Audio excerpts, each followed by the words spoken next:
గృహములో ఉండాలి. హల్లెలూయా.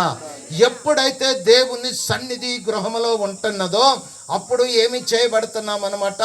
మనము ఆశీర్వదించబడుతున్నాం, మనము దీవించబడతా ఉన్నాం. ఆయన మన పక్షముగా వ్యాజ్యమాడేవాడు, మన పక్షముగా యుద్ధము చేసే దేవుడై ఉన్నాడు. హల్లెలూయా. అందుకనే చూడండి, హెబ్రీయులకు రాసిన పత్రిక 9వ అధ్యాయము 4వ వచనములో చూస్తే అక్కడ మందస్సము గురించి వ్రాయబడి ఉన్నది. అలాగనే ప్రియమైన వాళ్ళరా, నిర్గమకాండము 25వ అధ్యాయము 10వ వచనము నుంచి చూస్తే మందస్సము పెట్టెను తయారు చేయటానికి తుమ్మకర్రని దేవుడు ఎన్నిక చేసుకున్నాడు. హల్లెలూయా. తుమ్మకర్ర ఎలా ఉంటుందండి? ఎంతమంది తెలుసు? తుమ్మ చెట్లు 1 2 3 ప్రైజ్ ది లార్డ్. అయితే ఆ తుమ్మ చెట్టు ఎలా ఉంటుంది? చాలా అందంగా ఉంటుంది కదా. దాని నిండా ముళ్ళు ఉంటాయి. ఇంకా ఎలా ఉంటుంది? దాని తోలు అనాలా? అదే పేడు ముద్దు ఉంటుంది కదా. ఆ ముద్దుకుండేటువంటి చర్మము ఎలా ఉంటుంది అన్నమాట? చాలా భయంకరంగా బరుసుగా ఉంటుంది, గీరుకుంటుంది కదండి.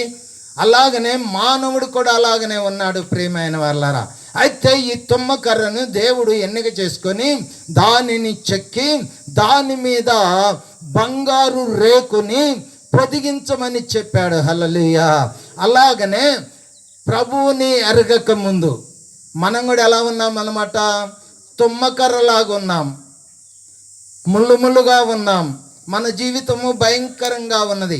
అయితే ఆ తుమ్మకర్రని చెక్కి దాని మీద బంగారు పొదిగాడు. అలాగనే మనల్ని కూడా ఆయన ప్రశస్తమైనటువంటి సిలువలో కార్చిన రక్తము చేత మనల్ని శుద్ధీకరించి మనల్ని పవిత్రపరిచి ఆయనే మనల్ని కప్పి ఉంచినాడు. హల్లెలూయా. ఏం చేశారండి? ఆయన రక్తము చేత మనల్ని కప్పినట్టుగా చూస్తూ ఉన్నాం. ఆయనే బంగారం కదండి. అయితే దానిలో ఏముండాలని ఆయన చెప్పారు? చదువుదాం. హెబ్రీయులకు రాసిన పత్రిక 9వ అధ్యాయము 4వ వచనం. ఈరోజు మిమ్మల్ని వదిలేదు లేదు. చెప్పండి. అందులో సువర్ణ ధూపాతియు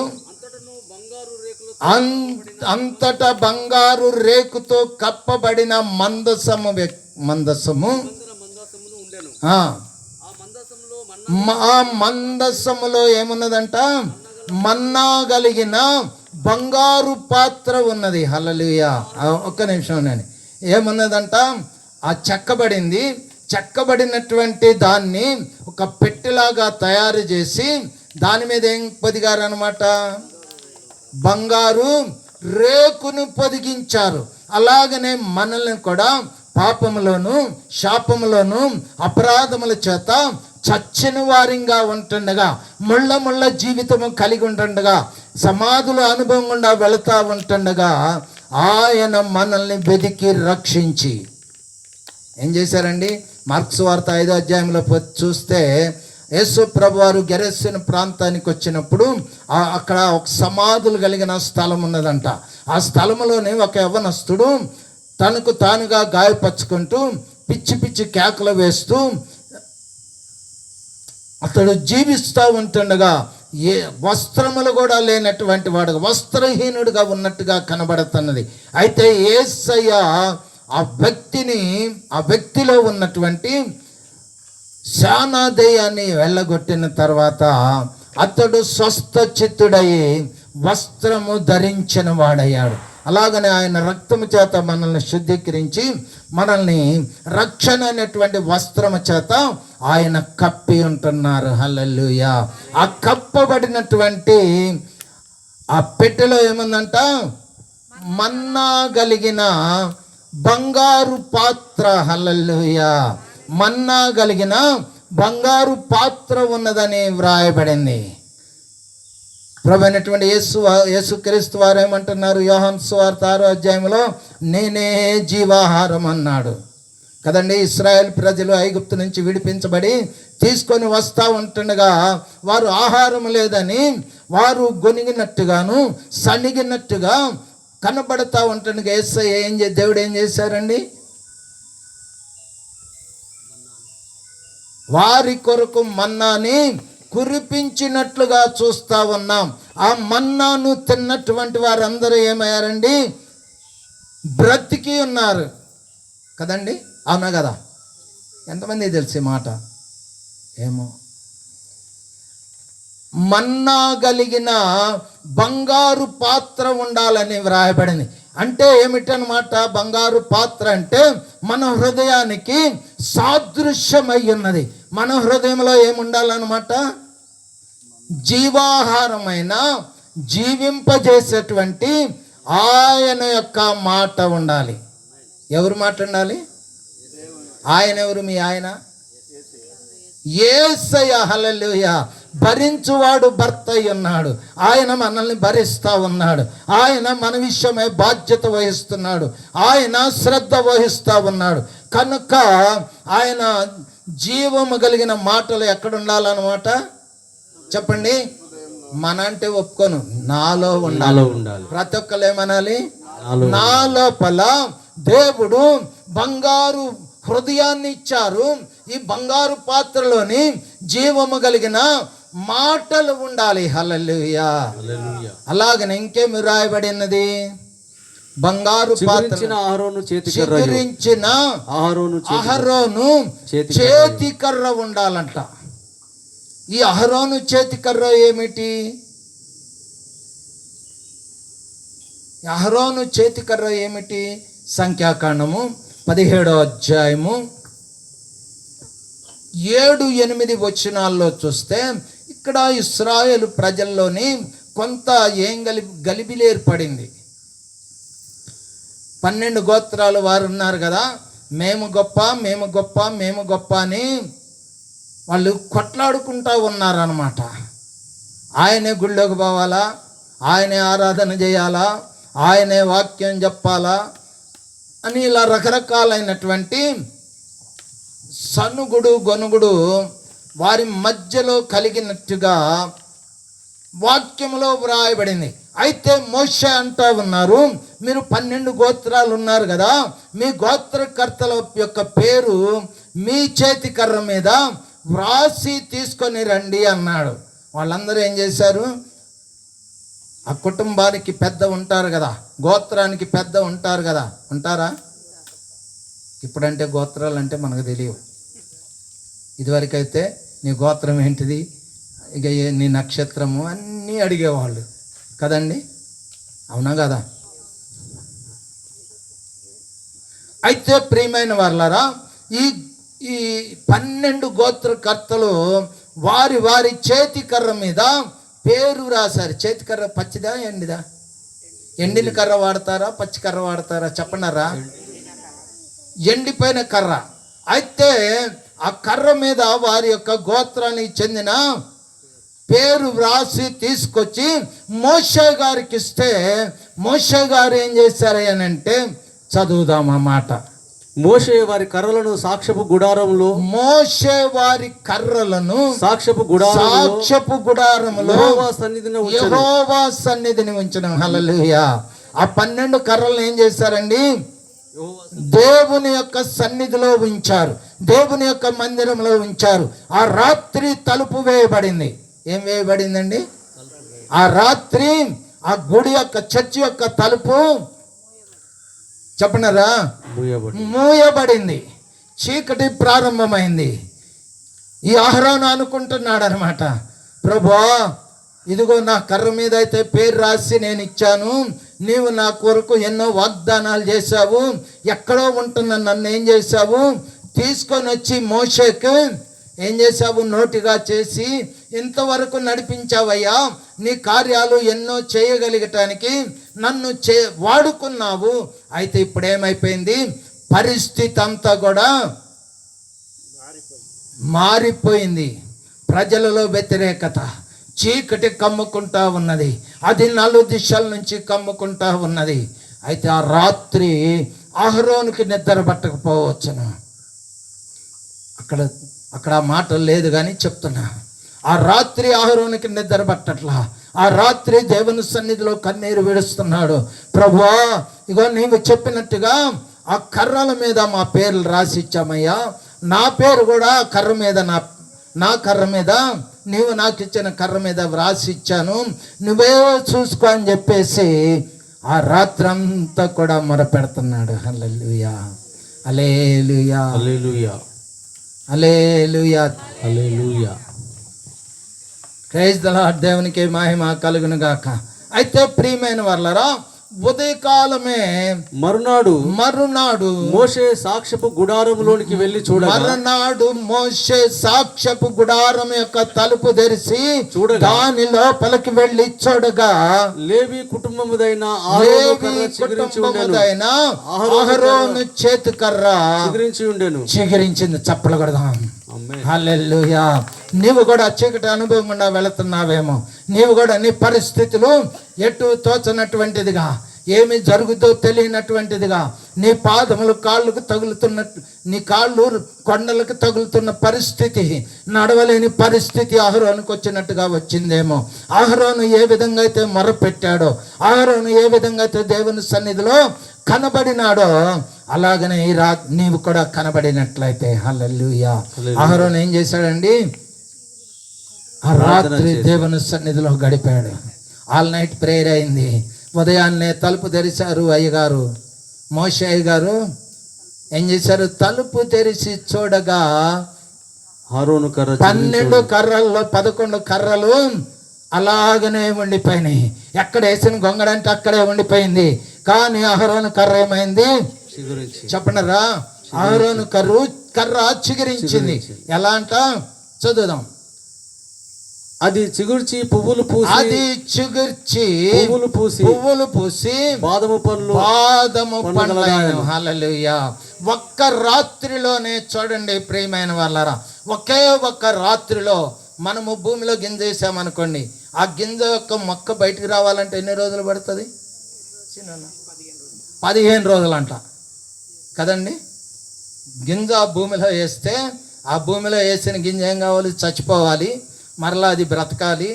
దానిలో నుంచి మొక్క బయటికి కనబడాలంటే 15 రోజులు కావాలి. కానీ అహరోను యొక్క చేతి కర్ర ఒకే ఒక్క రాత్రిలో ఆ చీకటి రాత్రిలో వెలుగు ప్రకాశించింది. ఆమేన్. హల్లెలూయా, హల్లెలూయా. అర్థమవుతుందని నేను అనుకుంటున్నా. అలాగనే అపోస్తుల కార్యములు 12వ అధ్యాయంలో మనం చూస్తే పేతురుని చెరసాల్లో బంధించి ఉంచారు. అయితే సంఘమంతా ఏం చేసిందంటే 5వ వచనంలో, వారు అత్యాసక్తి చేత ప్రార్థన చేయగా దేవుని దూత దిగి వచ్చింది, ఆ రూమ్ అంతా వెలుగు ప్రకాశించింది. అలాగనే నీ చీకటి పరిస్థితుల్లో ఎటు ఏమి చేయాలో అర్థం కాని పరిస్థితిలో ఉండి నీవు దేవుని వైపు చూసినట్లయితే ఆయన వెలుగు నీ మీద ప్రకాశింపజేసే దేవుడు. అహరోను కర్ర ఫలించింది. అలాగనే నీ ఆత్మీయ జీవితం కూడా ఏం కావాలండి? ఫలించిన జీవితం కావాలి. ఫలించినటువంటి అహరోను కర్ర వలె నీ ఆత్మీయ జీవితము ఫలించాలి. దినములు చెడ్డవిగా ఉన్నాయి కనుక సమయమును పోనీక సద్వినియోగం చేసుకుంటూ ఏం చేయాలన్నమాట?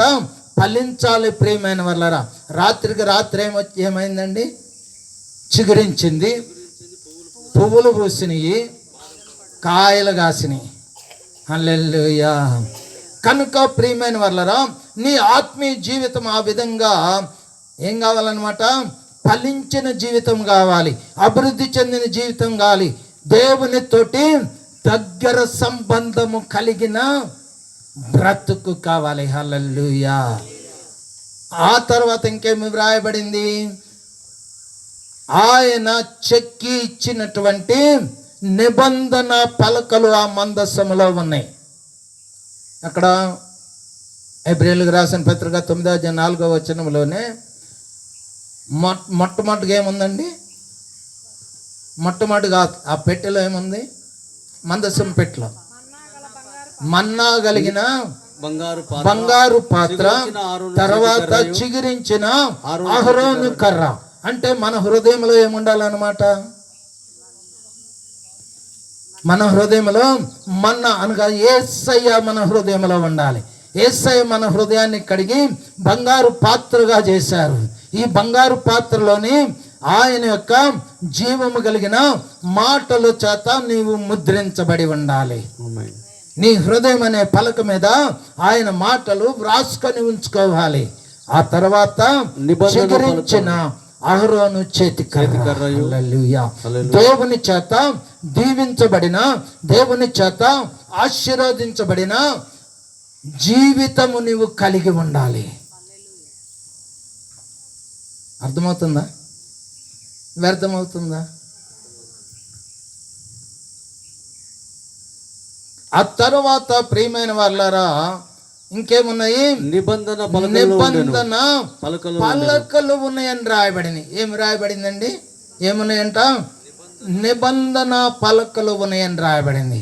ఈ నిబంధన పలకలు అంటే ఏంటనమాట? ఆయన యొక్క ఆజ్ఞలు, ఆయన యొక్క మాటలు ఆ యొక్క పలకల మీద వ్రాయబడి ఉంటున్నాయి. హల్లెలూయా. కనుకనే ప్రియమైన వాళ్ళరా మన కొరకు ఏమి దాంట్లో ఏమి రాసి పెట్టుకున్నారు?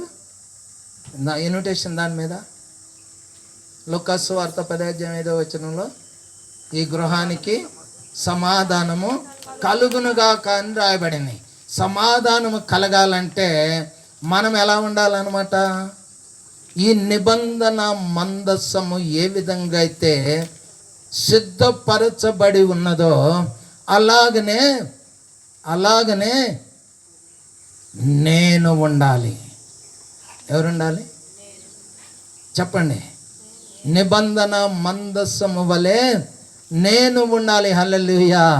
ఎప్పుడైతే నిబంధన మందస్సముగా సిద్ధపడతామో అప్పుడు గొప్ప కార్యాలు జరుగుతూ ఉన్నాయి. ప్రియమైన వాళ్ళరా, మొదటి సమూయేలు గ్రంథము 5వ అధ్యాయంలో చూస్తే ఇక్కడ ఏమి వ్రాయబడిందంటే, నిబంధన మందసము ఇశ్రాయేలీల దగ్గర నుంచి ఫిలిష్తీయుల దగ్గరికి చెరపట్టబడి వెళ్ళింది, తీసుకొని పోబడింది. తీసుకొని పోయిన తర్వాత వారు ఏం చేశారయ్యానంటే వారు ఆరాధించేటువంటి వారి యొక్క గుడిలో ఉంచుకున్నారు. ఉంచుకుంటే ఏం జరిగింది తెలుసా? ఎంతమందికి తెలుసు? ఓకే, దేవునికి మహిమ కలుగును గాక. ఆ గుడిలో పెట్టుకున్నారు అన్నమాట. దాగోను గుడిలో పెట్టుకున్నారు. అయితే ఆ రాత్రి వారు ఏం చేశారు? దాగోను గుడిలో పెట్టుకున్నారు. ఆ మందసము పెట్టి మాత్రము అలా ఉండిపోయింది. కానీ మరుసటి ఉదయం వచ్చి చూస్తే ఏమైపోయిందంట? దాగోను యొక్క స్థానము కదిలిపోయింది. ఏమైందండి? దాగోను యొక్క స్థానము కదిలిపోయినట్టుగా వ్రాయబడింది. అంటే మందసములో అంత శక్తి ఉన్నది. యెహోషువ గ్రంథము 3వ అధ్యాయంలో చూస్తే ఇశ్రాయేలు ప్రజలు ప్రయాణమై వెళుతూ ఉన్నారు. వారు ప్రయాణమై వెళుతూ ఉంటుండగా ఏమి జరిగింది అని అంటే, వారికి యోర్దాను నది అడ్డం వచ్చింది. ఏం అడ్డం వచ్చిందండి? యోర్దాను నది అడ్డం వచ్చింది. అయితే యెహోషువ వారికి ఆజ్ఞాపించారు. ఏమని ఆజ్ఞాపించారు?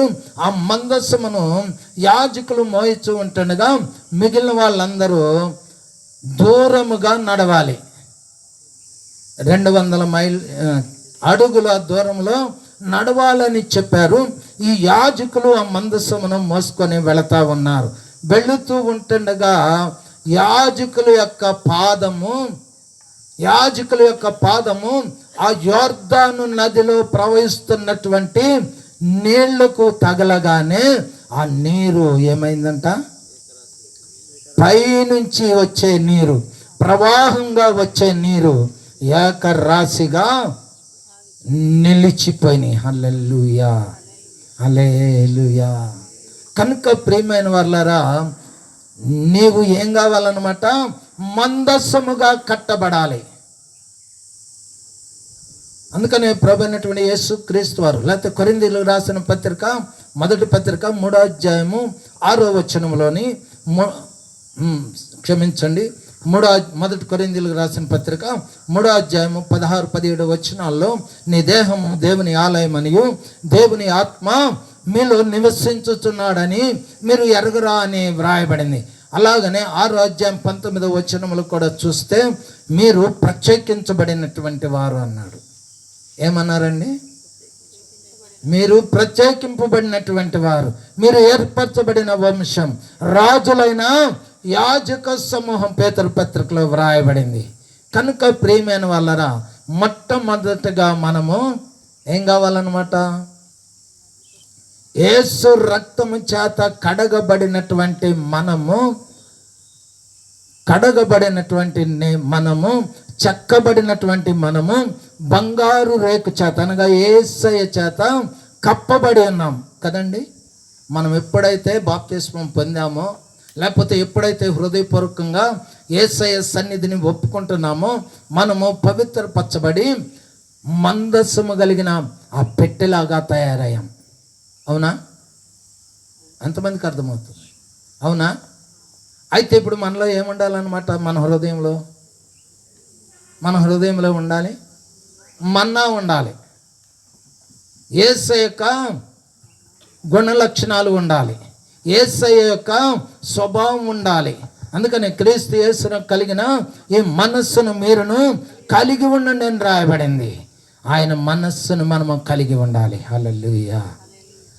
రెండవదిగా ఫలించిన అహరోను చేతికర్ర అనగా మన జీవితం అలా ఉండాలి, దేవుని చేత ఫలించిన వారిగా ఉండాలి. మనము ఆత్మ ఫలముల చేత నింపబడిన వారిగా ఉండాలి. లోకం యొక్క ఫలములతో కాదండి, ఆత్మ ఫలముల చేత, దేవుడిచ్చినటువంటి 9 ఫలముల చేత నింపబడి ఉండాలి. హల్లెలూయా, హల్లెలూయా. తర్వాత ఏముండాలి?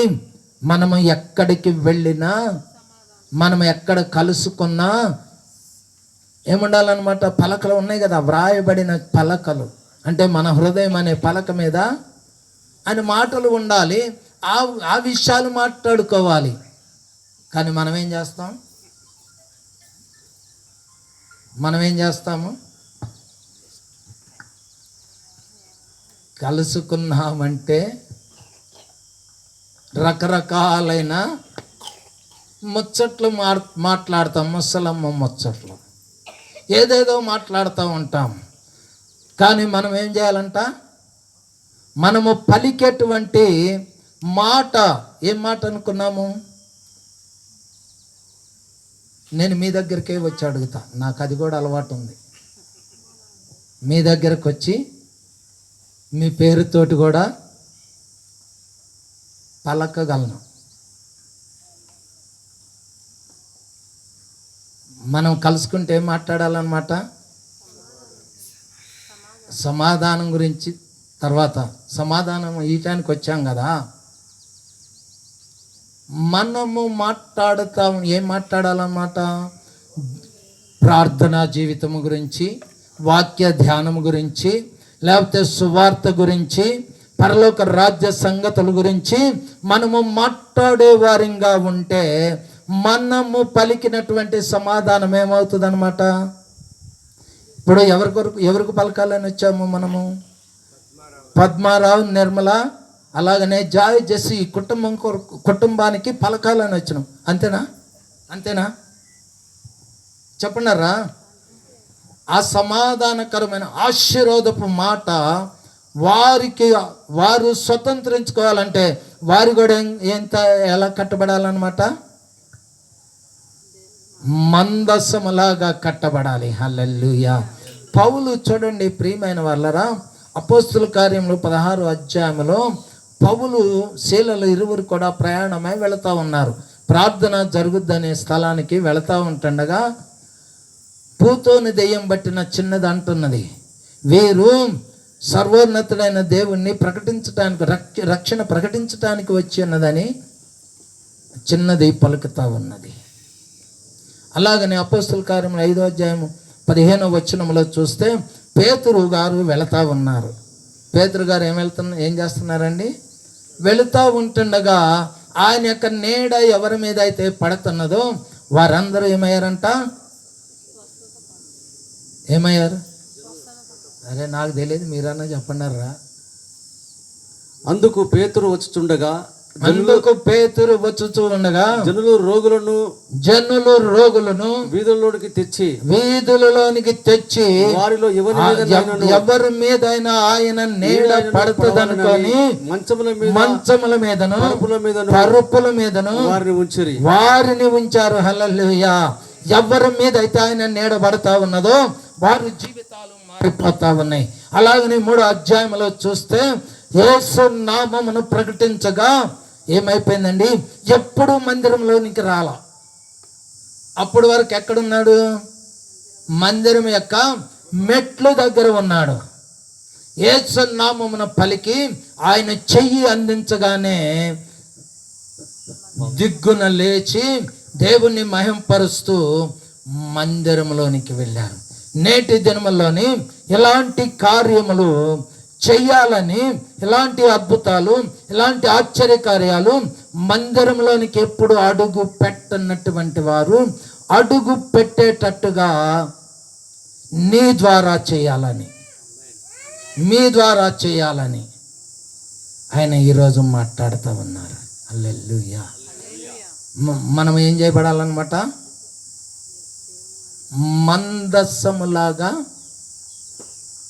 మందస్సములాగా సిద్ధపరచబడాలి. ఎప్పుడైతే అలా సిద్ధపరచబడి మనము పలికిన మాట మన నోట్లో దేవుడు ఏముంచాడంట? అగ్ని ఉంచాడని రాయబడింది. ఆయన మాట అగ్ని వంటిది, ఆయన మాట సత్యం వంటిది. హల్లెలూయా. ఎప్పుడైతే అలా ఉంటాం, సిద్ధపరచబడి పలుకుతామో మనము పలికే మాట శక్తివంతమైనదై కార్యము చేస్తూ ఉన్నది. పొందుకునేవారు కూడా ఏం కావాలన్నమాట? ఏం కావాలి నిర్మలా చెప్పు. ఏవో మొదలు పెడుతున్నా పేర్లు, ఒక్కొక్కళ్ళ పేరు పిలవమంటారా?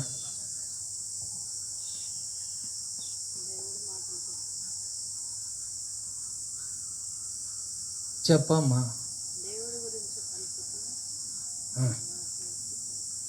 ఓకే,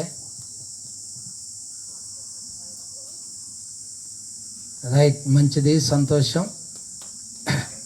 మనం ఏం కావాలన్నమాట? మందస్సములాగా కట్టబడాలి. ఒబేదోదోము ఇంటిలో మందస్సము ఉండగా 3 నెలల్లో తన కుటుంబము సమస్తము ఆశీర్వదించబడ్డట్టుగా చూస్తూ ఉన్నాం. ఈ గృహములో మీరు కూడా ఒక మందస్సము వలె కట్టబడిన వారిగా జీవించాలి. ఆమేన్. మీరు కూడా ఏం కావాలన్నమాట? మందస్సములాగా కట్టబడి సిద్ధపరచబడి ఈ గృహములో జీవిస్తూ ఉంటుండగా దేవుని యొక్క సన్నిధి ఏమవబోతూ ఉన్నదండి? ఈ ఇల్లంతటిలో కూడా నింపబడి ఉండబోతా ఉన్నది. చప్పట్లు కొడదాం. అలాగనే శుభవచనం పలుకుతున్నటువంటి మీ శుభవచనము వారి జీవితాల్లో, ఎదుటి వారి జీవితాల్లో ఫలించాలి. అంటే ఏం కావాలన్నమాట? మాట ఆశీర్వాద వచనం పలుకుతున్నాం కదా, దేవుడు నిన్ను దీవించను గాక, దీర్ఘాయుష్మంతురాలు అవుదు గాక అని పలుకుతాం కదా మన పెళ్ళికి పోయినప్పుడు, లేకపోతే అక్కడ ఇక్కడ పోయినప్పుడు, బర్త్డేలకు పోయినప్పుడు. అవునా? ఆ మాట ఏదైతే మనము ఉచ్చరిస్తూ ఉన్నామో, ఉచ్చరించినటువంటి మాట ఏం కావాలన్నమాట? నెరవేర్చబడాలి. అంటే ఆశీర్వాదము పలికే ఆ వ్యక్తి కూడా ఏమై ఉండాలి? మందస్సమునకు ఎలాంటి శక్తి ఉన్నదో, మందసానికి ఎలాంటి ప్రభావం ఉన్నదో అలాంటి ప్రభావమును నీవు ధరించిన వ్యక్తిగా ఉండాలి. ఉందామా? దేవునికే మహిమ కలుగును గాక. హల్లెలూయా. యేసయ్యా నీకు స్తోత్రం, స్తోత్రం, స్తోత్రం. లేచి నిలబడదాం.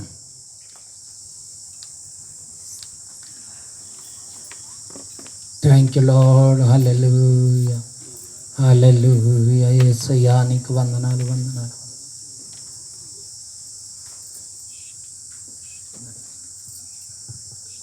స్తోత్రం, స్తోత్రం, స్తోత్రం. స్తుతి కలుగునుగాక, మహిమ కలుగునుగాక. ఈ యొక్క పగటి వేళ, ఈ మధ్యాహ్న కాల సమయంలో దేవుడు తన దాసుని నిలబెట్టుకొని ఈ నూతన గృహప్రవేశ విషయంలో మనతో మాట్లాడిన ప్రతి మాటను బట్టి మనం దేవునికి వందనాలు చెల్లిద్దాం. ఒకనాడు మనము ఈ లోకములో ఎన్నిక లేని వారిగా, తృణీకరించబడ్డ వారిగా ఉంటున్న మనలను ఆయన ప్రేమ చేత రక్షించి ఆయన మన జీవితంలో గొప్ప కార్యాన్ని జరిగించాడు. మందాసములో ఎప్పుడైతే ఆ మన్నా ఉంటుందో ఆ మన్నా జీవహారంతో సమానంగా ఈరోజు మనము విన్నాం. అందుకే దేవుడు మనల్ని తన రక్షణ ద్వారా మన పాత జీవితాన్ని తీసివేసి ఓ నూతనమైన జీవితాన్ని మనకు దేవుడు అనుగ్రహించాడు. అందుకే ఈ మనలో నుంచి దేవుని సువాసన, మనలో నుంచి దేవుని ప్రేమ బయటికి వెళ్ళాలని దేవుడు నీతో నాతో మనతో మాట్లాడుతూ వచ్చాడు. ఈరోజు నీవు నేను నిజంగానే ధనులం. ఎందుకంటే దేవుడు మనల్ని చాలా సుందరముగా మనల్ని కట్టాడు, చాలా సుందరముగా మనల్ని మార్చాడు. మన పాత జీవితాన్ని తీసివేసి ఆయన రక్షణ ద్వారా మనల్ని అలంకరించాడు. మనల్ని ఆయన అలంకరించి ఆయన నివాస యోగ్యముగా చేసుకొని ఉన్నాడు. అందుకే ఈరోజు నీవు నేను ఫలించేవారిగా, అభివృద్ధి చెందేవారిగా ఉండాలంటే ఆయన శాసనాలు, ఆయన మాటలు మనలో ఉండాలి. ఆయన శాసనాలు, ఆయన మాటలు మనలో ఉన్నప్పుడు అవి మనకు దీవెనకరంగా, ఆశీర్వాదకరంగా, అనేకులకు మేలుకరంగా అవి ఉండబోతున్నాయి. మరి ప్రతి ఒక్కరము అటువంటి జీవితాన్ని జీవిద్దాం. ప్రతి ఒక్కరము అటువంటి ఆశ కలిగి, ప్రభువా నీ కొరకు నాయన సమాధానాన్ని పంచేవాడిగా, నీ కొరకు నేను ఈ లోకంలో ఫలించేవాడిగా ఉంటాను అని మనం ప్రార్థన చేసుకుందాం. Thank you Lord. Hallelujah, hallelujah, hallelujah. స్తోత్రం, స్తోత్రం. మన మధ్యలో దైవజనులు సింగ్ గారు ప్రార్థన చేస్తారు. స్తోత్రం. హల్లెలూయా, హల్లెలూయా. అందరి కళ్ళు మరి ఉంచి కళ్ళు మూసుకొని దేవుడు ఇంతవరకు దైవదేవుల ద్వారా అనేకమైన విషయాలు మాట్లాడుతూ వచ్చి ఉన్నారు. కాబట్టి మనం ప్రభు కొరకు ఏ విధంగా జీవించాలి అని మనం ఎవరికి వారు సర్చ్ చేసుకొని ప్రభు సన్నిధిలో ముందుకు వెళ్దాం, ప్రార్థన చేద్దాం. Thank you Lord. Hallelujah, hallelujah, hallelujah. స్తోత్రం, స్తోత్రం, స్తోత్రం, స్తోత్రం. నాయన మహాపరిశుద్ధుడా, నీ ఘనమైన ఉన్నతమైన శ్రేష్టమైన నామాన్ని బట్టి నీకు వందనములు, కృతజ్ఞతా స్తోత్రాలు చెల్లిస్తున్నామయ్యా. ముఖ్యంగా నాయన ఉదయం మీ ఇంటిలో నాయన దేవుని మందసం ఉండడం ద్వారా తండ్రి ఆ యొక్క ఇల్లు సువాసనతో నాయన అభివృద్ధితో ఆశీర్వాదంతో నింపబడినట్టుగా ప్రభువా, ఇదిగో నాయన నూతనంగా నాయన తండ్రి ఏర్పాటు చేసిన ఈ గృహాన్ని బట్టి నాయన మేము ప్రార్థిస్తుంటున్నాం. నాయన ఈ గృహంలో కూడా నాయన నీ మందస్సము నాయన ఉండేలాగా నీ కృప అనుగ్రహించమని ప్రార్థిస్తుంటున్నాం. ఇక్కడ చేరువచ్చిన ప్రతి బిడ్డను పేరు పేరున జ్ఞాపకం చేస్తున్నా. స్నేహితులను బట్టి, రక్త సంబంధాలను బట్టి, తోబుట్లను బట్టి, స్నేహాభిలాషులను బట్టి, దైవజనులను బట్టి నాయన ప్రభా, సంఘాన్ని బట్టి నాయన ప్రార్థిస్తుంటుండగా నాయన మీ సన్నిధి నాయన ఈ యొక్క అభిషేకం ఇక్కడ పని చేయను గాక, దేవదూతలు ఇక్కడ పని చేయను గాక, దేవుని సైన్యం ఇక్కడ నాయన ఈ ప్రాంతం అంతా నాయన ప్రభా వ్యాపింప చేయబడును గాక అని ప్రార్థిస్తున్నాం తండ్రి. ప్రతి గృహము నాయన తండ్రి నేను నాయన నీ చేత కట్టబడిన గృహములుగా నాయన ప్రతి హృదయం నాయన దేవుని మందసము చేత నింపబడినదిగా ప్రభా మీరు నడిపించమని ప్రార్థిస్తుంటున్నాం తండ్రి. నీకు వందనాలయ్యా, స్తోత్రాలయ్యా. దేవా ఇంతవరకు నాయన నీ దైవదాసం ద్వారా మాట్లాడిన ప్రతి మాట నాయన ప్రతి హృదయంలో నాయన ప్రభా అది నాయన నాటబడి ముద్రించి ప్రభా అది చిగురించి ఆరోను కరవల్లి ప్రభా దేవా ప్రతి హృదయం ఫలించే నాయన ప్రభా అభివృద్ధిలోకి నడిపించమని ప్రార్థిస్తుంటున్నాం తండ్రి. నీకు వందనములు, స్తోత్రాలు తండ్రి. ఈ విధంగా నాయన ఈ మధ్యాహ్న వేళలో ప్రభా మీరు మా మధ్య నుండి నడిపించినందుకు నీకే కృతజ్ఞతా వందనములు, స్తోత్రాలు చెల్లించుకుంటూ యేసు శక్తి గల నామములో ప్రార్థించి అడిగి పొందుకుంటున్నాం పరమ తండ్రి, amen. Thank you dear pastors. అలానే ప్రాముఖ్యమైన సమయంలోకి వచ్చినాం. మన వద్దకి మన chief guest apostle K V George గారు మన వద్దకు వచ్చారు. కాబట్టి we welcome you dear pastor. అందరు కూర్చున్నట్లయితే ఈ లోపల మన అపోస్టల్ గారు వస్తారు.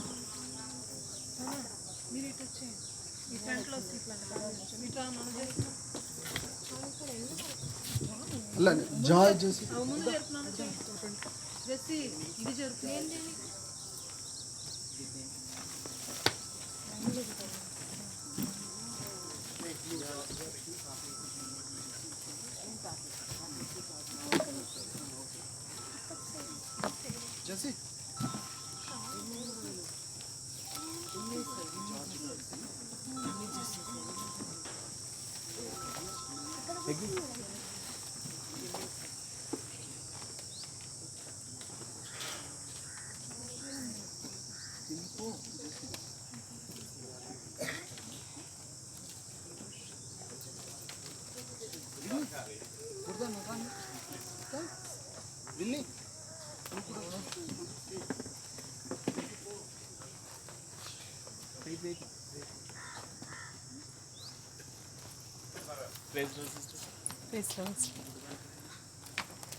అలానే మన వద్దకు వచ్చిన అపోస్తల్ కేవి జార్జ్ గారికి ఈ సమయం అప్పగిస్తున్నాము.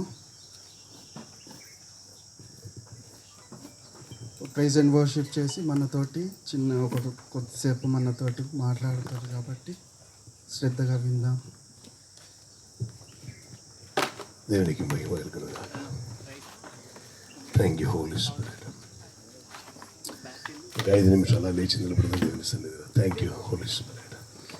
హల్లెలూయా, హల్లెలూయా, హల్లెలూయా, హల్లెలూయా. Thank you Holy Spirit. Thank you Holy Spirit. Thank you Holy Spirit. నా భవనం మనోహరం ఎందానందం వర్ణనాదీదం సమ్మోహనం నా భవనం మనోహరం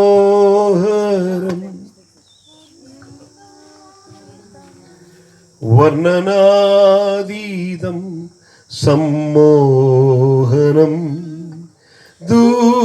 దూరమేఘ పోరలలో దూర తారాపదము కావలా దూద బృందముల్ సమ్మోదమై పాడుచున్న స్వర్గవీధిలో దూదా బృందముల్ సంతోషమై పాడుచున్న స్వర్గ వీధిలో నా భవనం మనోహరం ఎందానందం వర్ణనాదీదం సమ్మోహనం. ఒక హౌస్ డెడికేషన్ కొరకు మనం ఇక్కడ వచ్చి ఉన్నప్పుడు మేము నా భవనం అని చెప్పి పాడుతున్న ఈ భవనం ఈ భూమిలో ఉన్న భవనం గురించి కాదు. మనం ఈ భూప్రయాణం అన్ని ముగించి వెళ్ళినప్పుడు కూడా మన చేర్చటానికి ఒక నిత్య భవనం అనేది ఉంది. ఒక భక్తుడు తను నార్థర్న్ కేరళలో పరిచర్య చేసినప్పుడు తన ఇంటికి తన తల్లిగారిని తీసుకుని రావాలని ఆశిస్తూ ఉంటాడు. కానీ అద్దిల్లు గనక తల్లిగారిని తీసుకుని వచ్చి అద్దింటిలో నివసింపచేయటం కంటేను సొంతమైనటువంటి ఇల్లు వచ్చిన తర్వాత తల్లిగారిని తీసుకొని వద్దాం అని అలా డిలే చేస్తూనే ఉండను. కొంచెం కూడా పోయాక ఒక సొంత ఇల్లు కొంటాం అప్పుడు తీసుకుని వద్దామని. కానీ అలా ప్లాన్ చేసుకుని ఉండేటప్పటికీ తల్లిగారు వెంటనే చనిపోయారు. సో నార్థర్న్ కేరళ నుండి తన ఇంటికి సౌదర్న్ పార్ట్లోనికి ఆయన వస్తున్నప్పుడు ట్రైన్లో కూర్చుని కన్నీరు కారుస్తూ రాత్రి వేళ అలా కిటికీ నుండి అలా బయటకు చూశారు. బయటకు చూసి ఆకాశం వైపు అలా చూసి తల్లిగారిని సొంత ఇంటికి తీసుకొని రావాలని ఆశించా, కానీ ఈ భూమిలో నాకు సొంతమైన ఇల్లు దొరకలేదు కదా అని ఉన్నప్పుడు వెంటనే తన లోపలోనికి పరిశుద్ధాత్ముడు ఒక ఆలోచన చెప్పారు, నీ సొంతమైన భవనం అక్కడ కాదా, ఆ తారాపదములు కావల దానికి అవతల నీ సొంతమైనటువంటి భవనం నీకు ఉంది కదా అని పరిశుద్ధాత్ముడు ఆయన లోపల ఒక నిరీక్షణ పుట్టించినప్పుడు ఆయన రాసినటువంటి పాట, మలయాళంలో రాసిన పాట. ఈ పాట నన్ను చాలా స్పర్శించినందున నేను తెలుగులోనికి తర్జమ చేశాను. అంతేమాత్రం కాకుండా దేవుడు నాకు ఇచ్చిన ఆలోచన కొలది కొన్ని పదములు అటు కొంచెం మార్చి నేను అది స్టడీ చేసాను, అనగా తెలుగు పదముకు సెట్ అయ్యే రీతిలో. కనుక ఇది పాడుతున్నప్పుడు కొందరికి వెంటనే అర్థం కాకపోవచ్చు, పర్వాలేదు, మీరు అర్థం చేసుకోవాలి అనే ఉద్దేశంతో పాడుతున్నాం. అర్థం అవుతున్న వారు ఉంటే యెహోవాకి కొత్త కీర్తన పాడుడి అని వాక్యమును బట్టి కలిసి మనం దేవుని పాడి మహింపరచండి. దేవునికి స్తోత్రం. బంగారు భవనముల్ మెరిసే గోపురముల్, బంగారు భవనముల్ మెరిసే గోపురముల్, 12 రత్నరాలతో నిర్మించే మందిరము, 12 రత్నరాలతో నిర్మించే మందిరము, చూచి నా కన్నులు ఆనందాశ్రువుల్ విడువగా, చూచి నా కన్నులు ఆనందాశ్రువుల్ విడువగా, నా భవనం మనోహరం ఎందానందం వర్ణనాతీతం సమ్మోహనం, నా భవనం మనోహరం ఎందానందం వర్ణనాతీతం సమ్మోహనం, నా ప్రాణ ప్రియుడను మునుపెల్లిన శుద్ధులను, నా ప్రాణ ప్రియుడును మునుపెల్లిన శుద్ధులను, చేతులెత్తి ఊపి చాచి నాకు స్వాగతం పలుకగా, చేతులెత్తి ఊపి చాచి నాకు స్వాగతం పలుకగా, దూత బృందముల్ నమస్కరించి చేర్చును స్వభవనానికి, దూత బృందముల్ నమస్కరించి చేర్చును స్వభవనానికి, నా భవనం మనోహరం ఎందానందం వర్ణనాతీతం సమ్మోహనం, నా భవనం మనోహరం ఎందానందం వర్ణనాతీతం సమ్మోహనం, ఎంత ప్రకాశితం ఎంత ప్రశోభితం, ఎంత ప్రకాశితం ఎంత ప్రశోభితం, హల్లెలూయా పాడే శుద్ధులతో ఆలయం పూరితం, హల్లెలూయా పాడే శుద్ధులతో ఆలయం పూరితం, నేను పాడేదను ఆగుంబుతో కలిసేదను యుగాయుగం, నేను పాడేదను ఆగుంబుతో కలిసే యుగాయుగం నా భవనం మనోహరం ఎంతానందం వర్ణనాతీతం సమ్మోహనం నా భవనం మనోహరం ఎంతానందం వర్ణనాతీతం సమ్మోహరం దూరమేఘ పొరలలో దూర తారాపాదము కావలా దూరమేఘ పొరలలో దూర తారాపాదము కావలా దూరా బృందముల్ సమ్మోదమై పాడుచున్న స్వర్గవీధిలో దూదా బృందముల్ సంతోషమై పాడుచున్న స్వర్గ వీధిలో నా భవనం మనోహరం ఎందానందం వర్ణనాదీదం సమ్మోహనం హల్లెలూయా హల్లెలూయా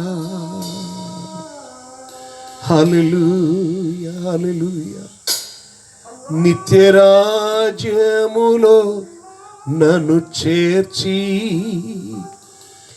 నీది కిరీటం నాకిస్తావు యేసయ్యా యేసయ్యా నీ రాజ్యం వచ్చునుగాక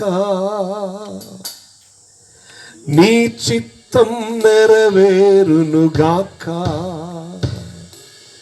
నీ రాజ్యం వచ్చునుగాక నీ చిత్తం నెరవేరునుగాక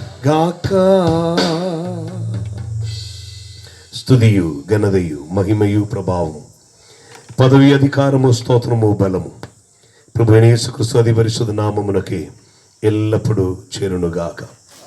వెదుకు దేవుని సన్నిధిలో కూర్చున్నది అది త్వరలో రానయ్యున్న ప్రభువైన యేసుక్రీస్తు అతి పరిశుద్ధ నామములో చేరి వచ్చిన మీలో ప్రతి ఒక్కరికి, పద్మారావు గారికి, వారి కుటుంబ సభ్యులకి, మన కుడిలోనికి ఆహ్వానించిన ప్రతి ఒక్కరికి, బాబురావు గారు, వారి కుటుంబ సభ్యులు, విశేషంగా వేదిని అలంకరించినటువంటి శ్రేష్ఠ దేవుని దాసులు అందరికీ అతి త్వరలో రానయ్యున్న ప్రభువైన యేసుక్రీస్తు అతి పరిశుద్ధ నామములో దేవుడు వందనములు తెలియజేస్తున్నాం. సర్వకృపాలు అయిన దేవుని స్తుతించుటకు దేవుడిచ్చిన మంచి అవకాశముకై నేను దేవుని స్తుతిస్తున్న అదే సమయం నేను ఐ వాంట్ ఆస్క్ ఫర్గివ్నెస్. మేము ఆలస్యంగానే వచ్చాం, క్షమించండి.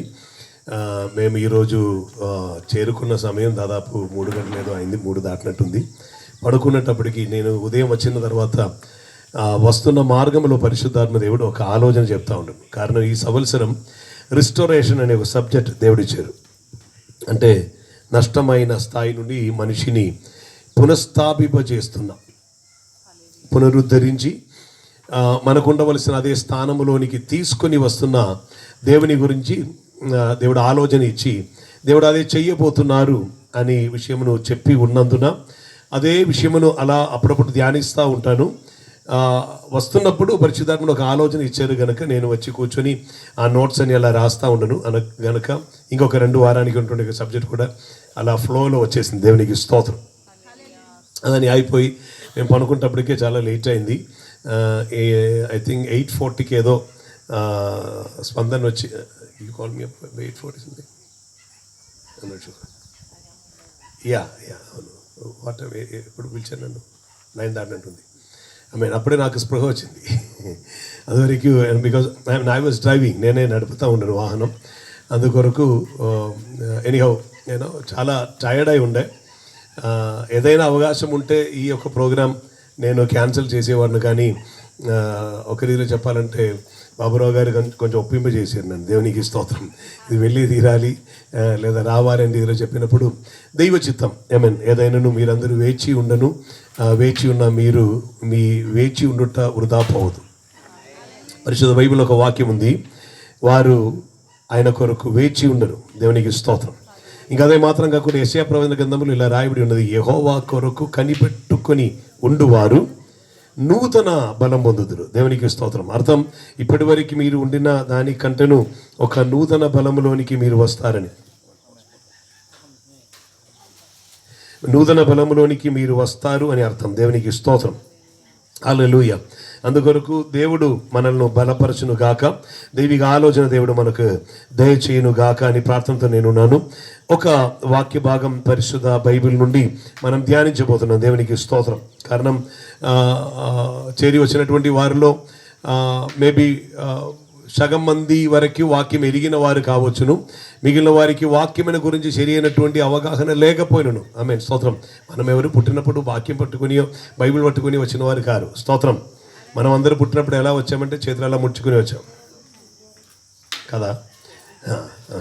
మీ భూమిలోనికి పుట్టి ఉన్న వారందరూ చేతులలో ముడుచుకుని వచ్చారు. స్తోత్రం. ఎందుకొరకు అంటే ఒక యుద్ధం చేయటానికి, ఒక పోరాటానికి. కానీ మరణించేటప్పుడు చూస్తే చేతులలో ఓపెన్గా ఉంటుంది. అర్థం ఇది, మా రణం అంటే యుద్ధం, మరణం అంటే యుద్ధం ముగింపబడి ఉన్నది, యుద్ధం ముగించే వెళ్తున్నామని అర్థం. స్తోత్రం. జననం అని 3 అక్షరములో ప్రారంభించి మరణమని 3 అక్షరంలో ముగిస్తున్న జీవితం అని 3 అక్షరం. దేవునికి స్తోత్రం. ఈ 3 అక్షరం ఉన్నటువంటి జీవితంలో ఇక శ్రేష్టమైన 2 కార్యములు కూడా జరుగుతూ ఉండేది. దానిలో ఒకటి వివాహం. స్తోత్రం. ఆమేన్. వివాహం అంటే విశేషవాహం. స్తోత్రం. వివాహం అయిన వారే నా వైపు చూస్తున్నారు, అల్లాహ్కు అర్థం ఉందా అని. దేవునికి స్తోత్రం. విశేషవాహం అంటే, విశేషం అంటే మీకు తెలుసు కదా, స్పెషల్ అయింది. వాహం అంటే భారం అని అర్థం, విశేషవాహం. సో స్పెషల్ అయినటువంటి ఒక భారం, స్పెషల్ అయిన ఒక బర్డన్. స్తోత్రం. ప్రత్యేకత ఉన్నటువంటి ఒక భారం, ఇది వివాహంకున్న అర్థం. ఆమేన్. భారం మోస్తున్న వారికి బాగా అర్థమైంది కదా. దేవునికి స్తోత్రం. ఆమేన్. కరెక్ట్గా చెప్పాలంటే ఆ భారం భరించువాడే భర్త అని మాటకి అర్థం భారం మోయువాడు, భరించువాడని అర్థం. స్తోత్రం. ఎవరో స్త్రీలు చెప్తున్నారు, మా ఇంటిలో నేనే మోస్తున్నానని. నేనేం చేయాలి? దేవునికి స్తోత్రం. హల్లెలూయా. ఆమేన్. ఏదైనా అర్థం అది. స్తోత్రం. ఇంకొకటి, ఈ మరణం అనే 3 అక్షరంలో ముగిస్తున్న జీవితం అనే ఈ 3 అక్షరంలో మనకు కావలసిన ఒక నిర్ణయం, ఒక తీర్మానం కావలసి ఉన్నది. ఆ తీర్మానమును బట్టి మనం ఈ మరణ అనంతరం 3 అక్షరం ఉన్న 2 పదములు ఏదో ఒక పదములో చేరుతుంది. స్తోత్రం. ఆమేన్. ఒకటి నరకం. స్తోత్రం. అది చేరడానికి ఉన్న కారణం జీవితములో రక్షణ అని 3 అక్షరం దొరకపోవటమే. కానీ రక్షణ అని 3 అక్షరం జీవితంలో దొరికితే మనకు నిత్యత అని 3 అక్షరంలో మనం చేరవచ్చు, అనగా నిత్యత్వంలోనికి. దేవునికి స్తోత్రం. సో ఎందుని బట్టి మేము చెప్తున్నామని మీకు అర్థం అవ్వాలి. ఆమేన్. దేవునికి స్తోత్రం. సో విశేషమైన వివాహం అయితే వివాహితులైన వారందరికీ భూమిలో ఉన్నటువంటి ఒక ఆశే. కొందరికి అది ఆశ, కొందరికి అది దురాశ అనగరీలో ఉండొచ్చు. ఏదైనాను ఒక ఆశగా ఉన్నది ఏమిటంటే అది కూడా ఒక 3 అక్షరమే, భవనం, ఒక ఇల్లు. దేవునికి స్తోత్రం. ఒక ఇల్లు కావాలి. ఆమేన్. ఇల్లు సొంతంగా ఉన్నవారు ఇక్కడ ఉంటారు, అద్దింటిలో ఉన్నవారు ఉంటారు. నేను అద్దింటిలోనే ఉంటున్నాను. నాకు అది చాలా ఇష్టం. కారణం, మనకు ఆ ఇల్లు ఇష్టం లేదు అనుకోండి, మనం ఇంకొక ఇంటికి వెళ్ళిపోవచ్చు. ఈ సొంత ఇంటిలో ఉన్నటువంటి వారికి వెళ్ళిపోవడానికి ఏం లేదు, పెయింట్ మార్చుకొని ఎక్కడ ఉండటమే. దేవునికి స్తోత్రం. స్తోత్రం. హౌస్ డెడికేషన్కి వచ్చి మాకు ఆపుపెట్టిన రీతిలో ఇలా మాట్లాడకూడదని పిలిచే వారికి ఆలోచన ఉండి నేను ఈ విషయంలో ఎందుకు చెప్తున్నానంటే, అదింట్లో ఉన్నవారు కొందరైనా హ్యాపీ అవ్వాలి కదా. దేవునికి స్తోత్రం. ఇక్కడ వచ్చేటప్పుడు మాకు కూడా ఒక ఇల్లు ఉండండి బాగుండేదని ఆలోచనతో వేరే ఏదైనటువంటి ఆలోచనలోకి వెళ్ళిపోకుండా ఉండటానికి కూడా ఇది ప్రయోజనకరంగా ఉండేది. కానీ దైవిక దృష్టిలో ఉన్నటువంటి ఇల్లు ఏది, అది మనము ఒకసారి చూసి ఆమేన్. వెంటనే ఎక్కువ సమయం నేను తీసుకోను, కానీ ఇప్పటికే సమయం ఎక్కువ అయింది. అందుకొరకు ఎక్కువ సమయం తీసుకోకుండా ఒక 2-3 గంటల్లో ముగించాలని ఆశిస్తున్నాను. దేవునికి స్తోత్రం. లూకా రాసిన సువార్త, కొందరు తీర్మానం తీసుకున్నారు మనం ఇప్పుడే లేచి వెళ్తే బెటర్ ఏమో అని. పర్వాలేదు. 19వ అధ్యాయం లూకాసు వార్త 19వ అధ్యాయం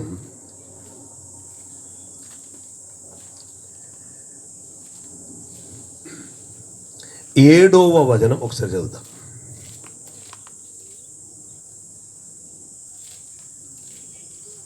ఉంది. అందరూ అది చూచి ఈయన పాపి అయిన మనుషుని యొద్ద బస చేయవలెనని ఆ. చాలా ఈయన పాపి అయిన మనుష్యుని యొద్ద బస చెయ్య వెళ్ళనని. దేవునికి స్తోత్రం.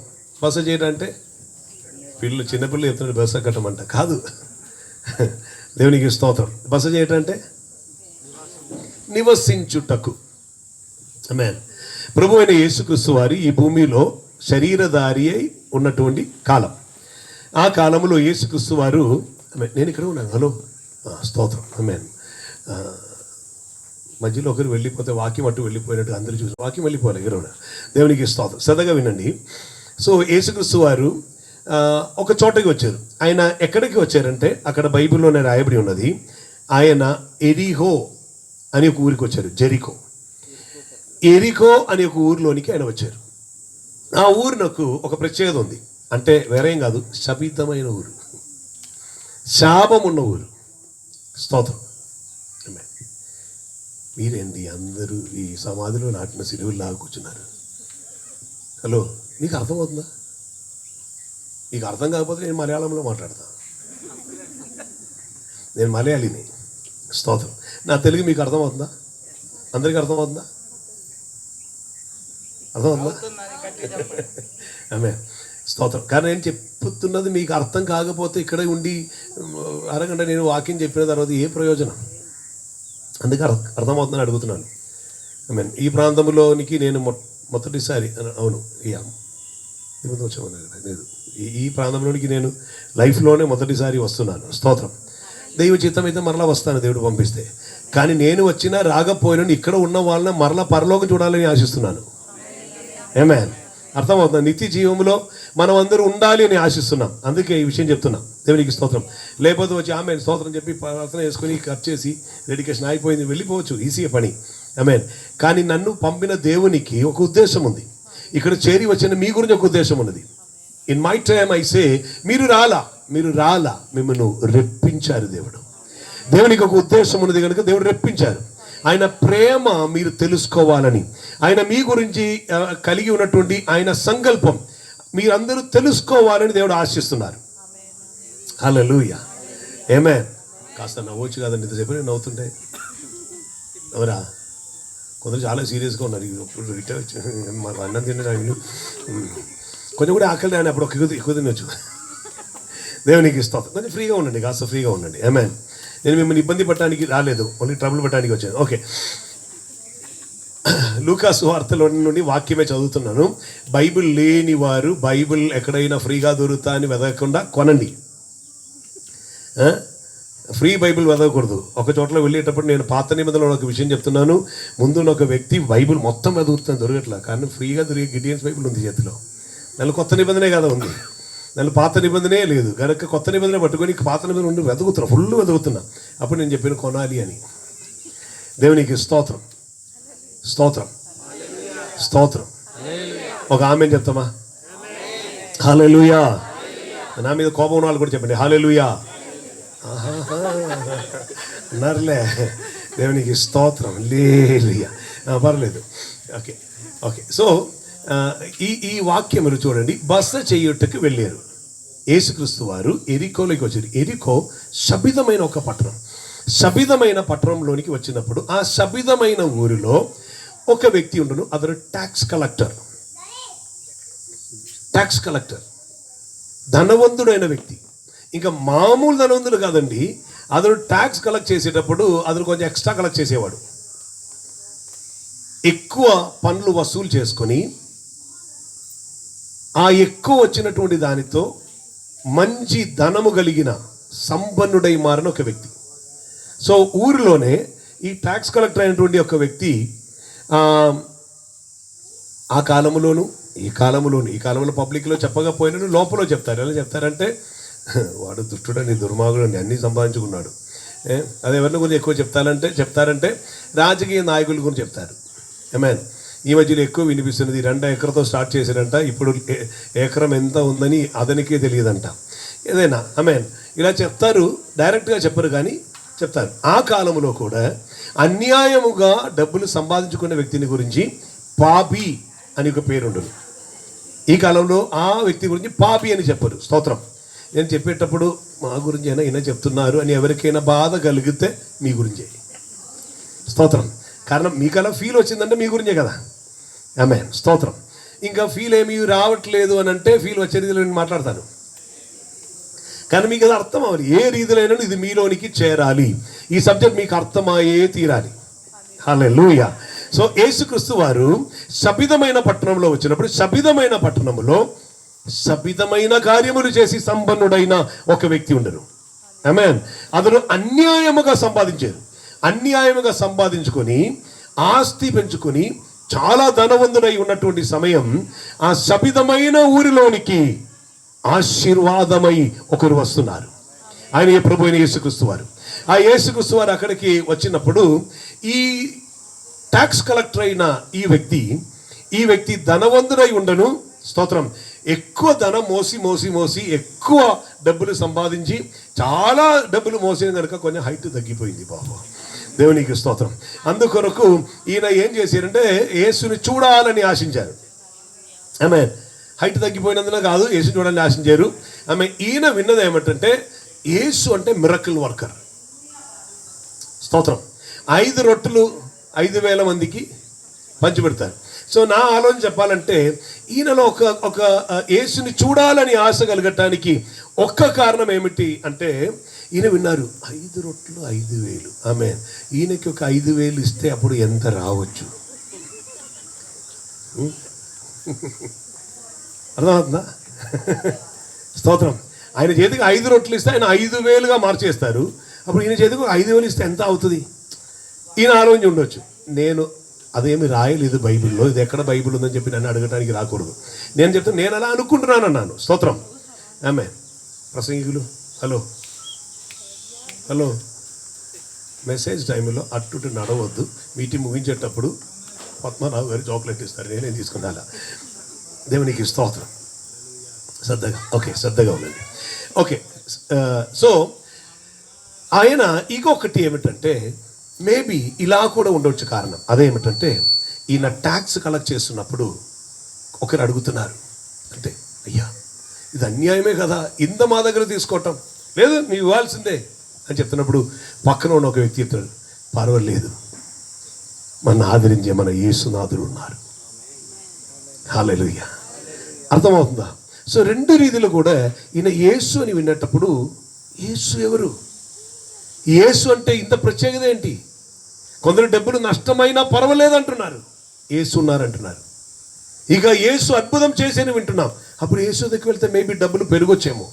సో వ్యత్యస్తమైన మనోభావం ఉంటుంది కనుక ఏదైనా పర్వాలేదు యేసుని చూడాలి అని ఆశించారు. ఆమేన్. ఆయన యేసు గురించి విన్నారు, చూడలా. ఈ రోజు పగటి వేళ పరిశుద్ధాత్మ దేవుడు మీకు వినిపింప చేస్తున్నారు.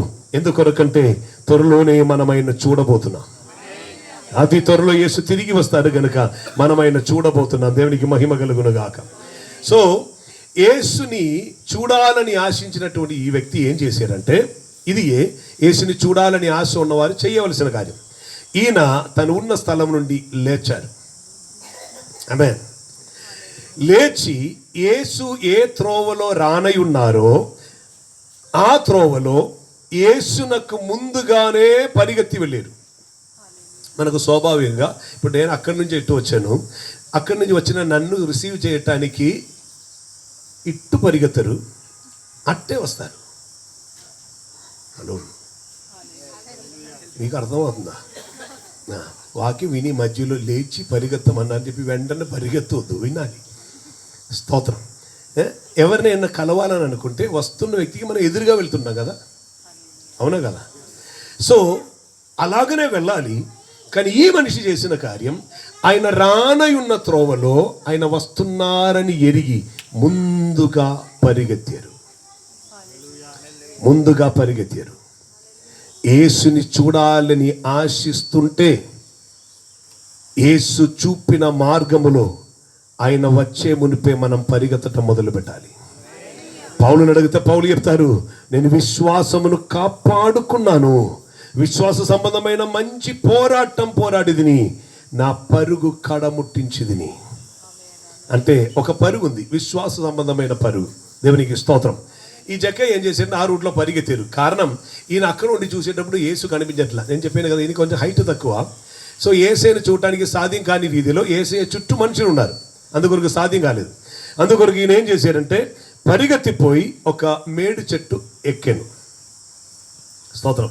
ఈ హైట్ లేని వ్యక్తి మీ చెట్టు ఎక్కడానికి ఎంత ప్రయాసపడ్డారు. నేను దృశ్యావిష్కరణ చేస్తుంటాను, ఊహలో అలా ఉండి అక్కడి నుంచి ఏదైనా ఎక్కారు, పైకి ఎక్కి పైనలా కూర్చుని ఉన్నారు. యేసు ఆ త్రోవలో నడిచి వచ్చినప్పుడు అక్కడికి రాగానే యేసు ఆగి పైకి కన్నులెత్తి చూసి, జక్కయ్యా దిగిరా, నేడు నేను నీ ఇండ ఉండవలసి ఉన్నది అన్నారు. ఆయన చూడాలి అని ఆశించారు. చూడాలని ఆశించిన వ్యక్తితో యేసు చెప్పారు, నేడు నేను నీ ఇంటిలో ఉండాలని అనుకుంటున్నాను, నేడు నేను నీ ఇంట ఉండాలని అనుకుంటున్నాను. స్తోత్రం. నన్ను మీటింగ్స్లో కలవటానికి, ప్రార్థన చేయించుకోవటానికి అనేక మంది వ్యక్తులు వస్తుంటారు.